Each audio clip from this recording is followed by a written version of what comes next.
The MLK Diversity Awards were created by the Tempe Human Relations Commission to honor those individuals, organizations, and businesses in Tempe that have demonstrated a commitment to celebrating diversity and inclusion in the city of Tempe.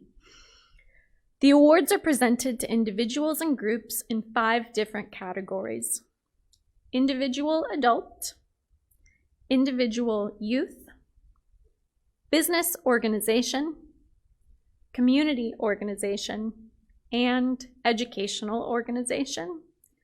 Today's award recipients are an excellent example of the love that can be shared and are evidence that there is still hope. Each recipient has put Dr. King's words into action through their commitment to inclusion in our city. This year's award recipients embody these values in the work they do daily. But equally important, our recipients are laying the foundation for a better tomorrow. We are so proud of the recipients and are honored to recognize them today. Our final MLK Diversity Award category is Educational Organization. This award recipient is Project Humanities.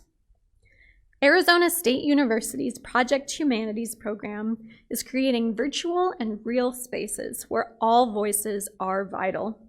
A multiple award-winning initiative that extends widely within and far beyond the 4 campuses of ASU.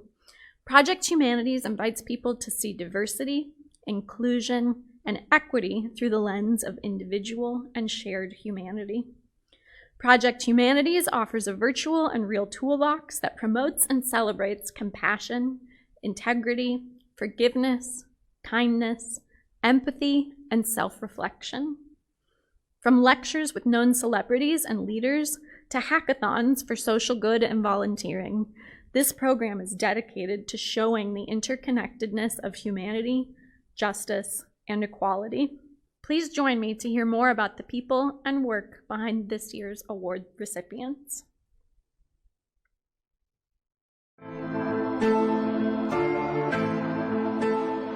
Let us move on. In these powerful days, these days of challenge, to make America what it ought to be, we have an opportunity to make America a better nation.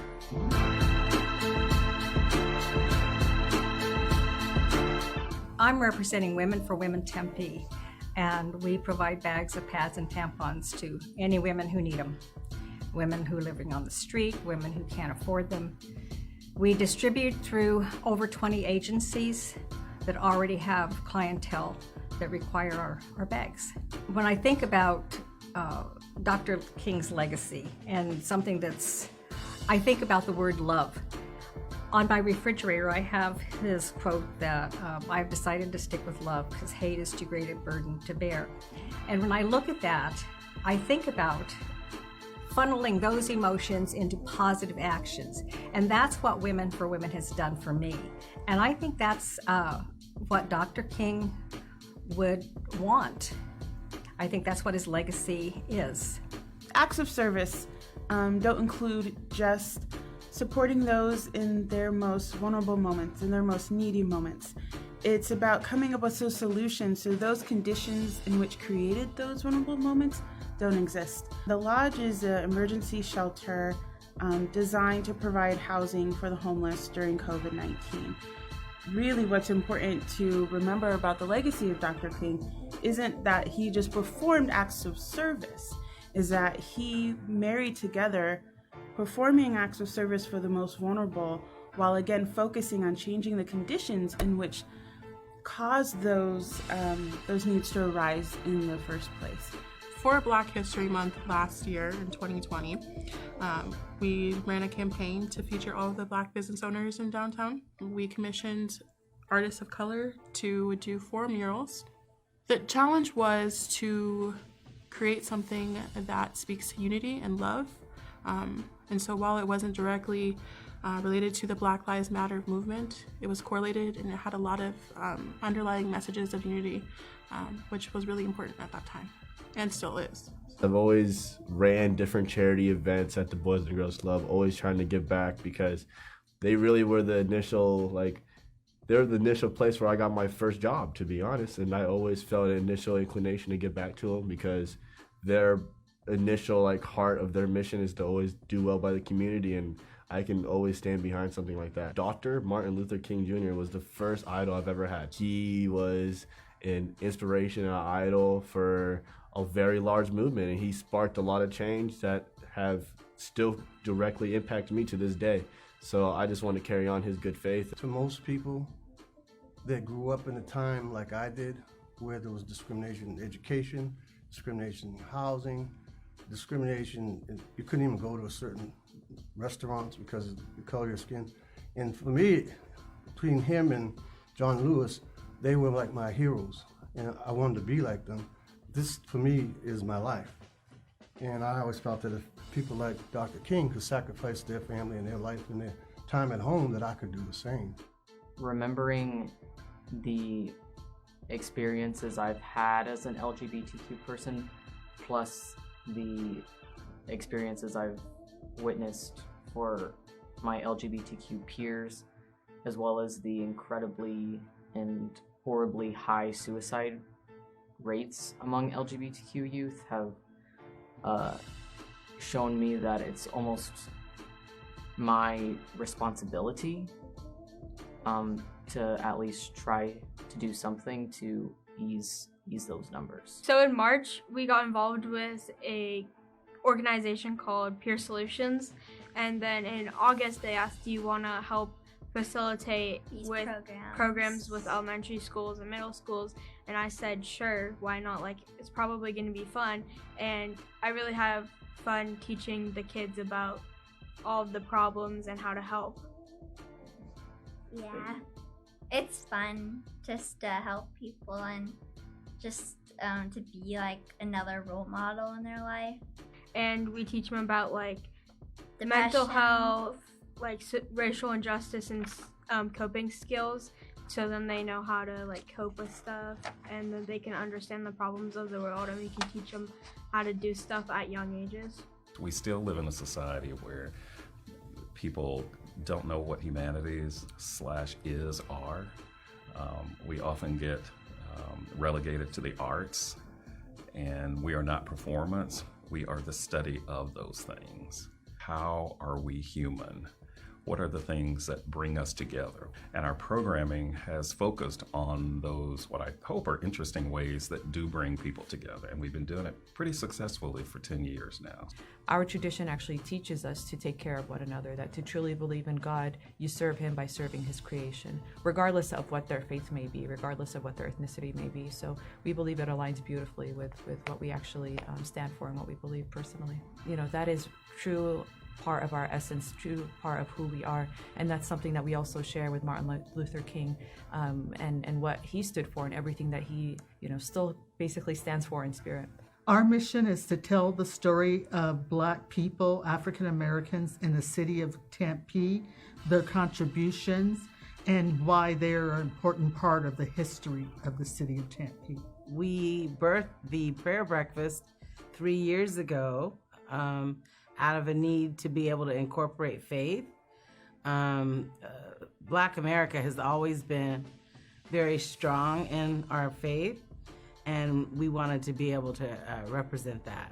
I've always honored Dr. King and his message of hope and equality and equity, and just would like to see that manifested. With anything, there's always room for improvement, because nothing is perfect. We're people, we're not perfect. But to quote Dr. King, he's been to the mountaintop. He knows we can get there, but we have to do it in a truthful way, and sometimes telling the truth makes people feel uncomfortable, but you can't let that stop you.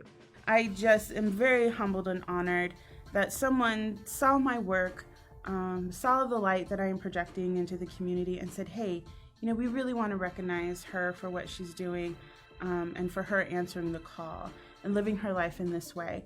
And that's extremely humbling. There's not another word that I can describe, because the honor that comes with this in association with Dr. King is one that I could only ever aspire to. Receiving this award means that people are noticing the hard changes that I'm making and how our world's gonna be even better from yesterday.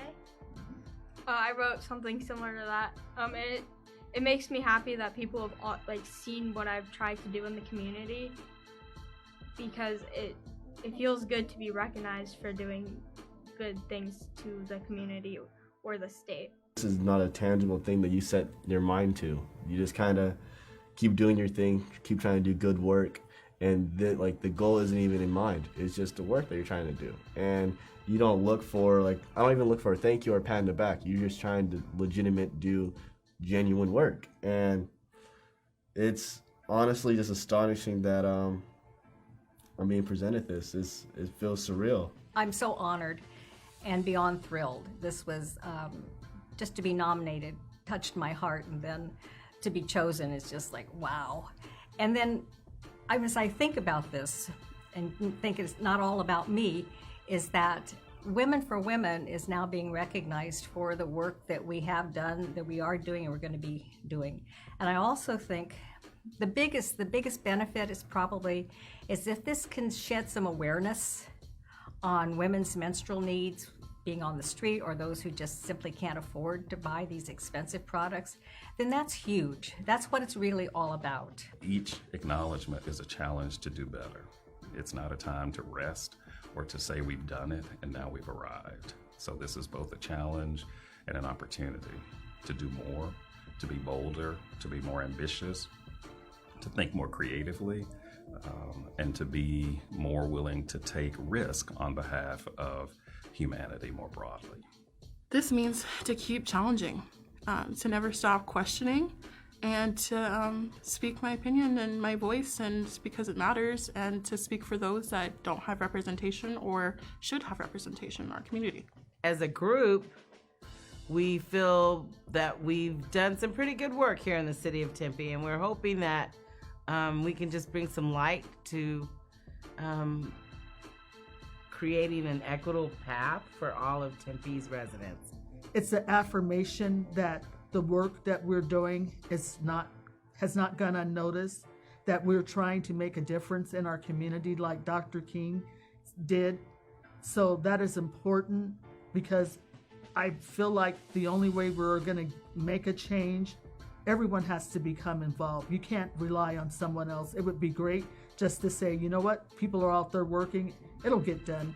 But that doesn't happen. We each individually have to make a decision to make a change, to make our world better, to make our city better. What we're seeing around us in terms of the current, cultural climate, political climate, when we talk about xenophobia, when we talk about racism, and we talk about all of these things happening, it's almost like a reminder that we're doing the right thing, right? That we're being inclusive and being diverse and welcoming many people from different faiths and different, socioeconomic class into our space and into our center. It reminds us that, okay, we're fighting the right fights, we're fighting the right battles, and we're being recognized for it. And so that means a lot to us. It's an honor to be receiving an award named after Dr. Martin Luther King, to think that anything I've done as a 17-year-old kid in Tempe is even the slightest bit close to the legacy of Dr. King is an honor in itself. Plus, receiving this award from the city, which is my home. I go to Tempe High School. I've lived in Tempe my whole life. It's an honor to be receiving an award from my home. I've spent my lifetime trying to get into good trouble, as Mr. Lewis would say. And what this means is that people in Tempe, Arizona, which is now my favorite town, of course, have recognized that there are some people that are behind the scenes who are working hard and don't want recognition. So this recognition means a lot to me.